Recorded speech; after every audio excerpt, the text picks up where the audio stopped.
چی داری کوف میکنی نصف شبی؟ ها؟ چی داری کوف میکنی نصف شبی؟ فکر کن کانادا نصف شبی داریم مکدونالد میخوریم، با پا رانندگی میکنیم، غذا میخوریم. مجبور این مکدونالد نکن اون قبرستونی پیدا کردی تو این جهنم بره ناکجا آباد. این چیه که مکدونالد حتی وسط این دانشگاه آزاده. به این قسمت میگن چی؟ به این قسمت شهره چیه؟ یارو. یارو. ما تو یارو هم تونستیم مکدونالد بازیم. مکدونالد دانشگاه آزاده. همه جا هست. همه جا این شعبه یاروشه. اینجا رو داشته ما جایی که داریم میریم این یه بریجه، ولی ما اصلا روی بریج نمیریم. یه جایی دست چپ میریجیم یا حضرت عباس، یعنی اصلا هیچی معلوم نیست.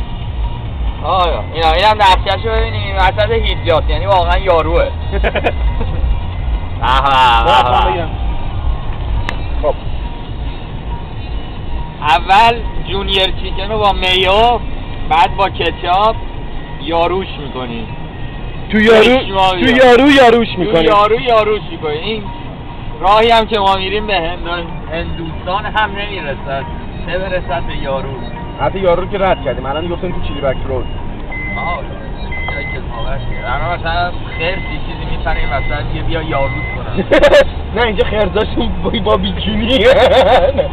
کاری که اونجاها نور بود، الان چه مه و کثافت کاریه. نور نیست ولی خب همتون بدونید که یک مه و کثافت کاری که نگو. بله این کوه کنارش هم چند تا خیابون پایین الان بغلمون تو اینجا نداره، رودخونه است. رودخونه؟ آره رودخونه است پایین. اینم کلوزد. آقا زده بسته است. اونا کمپ چیزاست، کمپ سایت هست بسته است. الان همه اون یارو میشیم. من همین به خوردنم ادامه میدم. ما که قراره بمیریم دیگه، زدقه گاز آخر رو بزنیم. خب جمعیاً بای بای. بای بای. یه آهنگ یادم افتاد.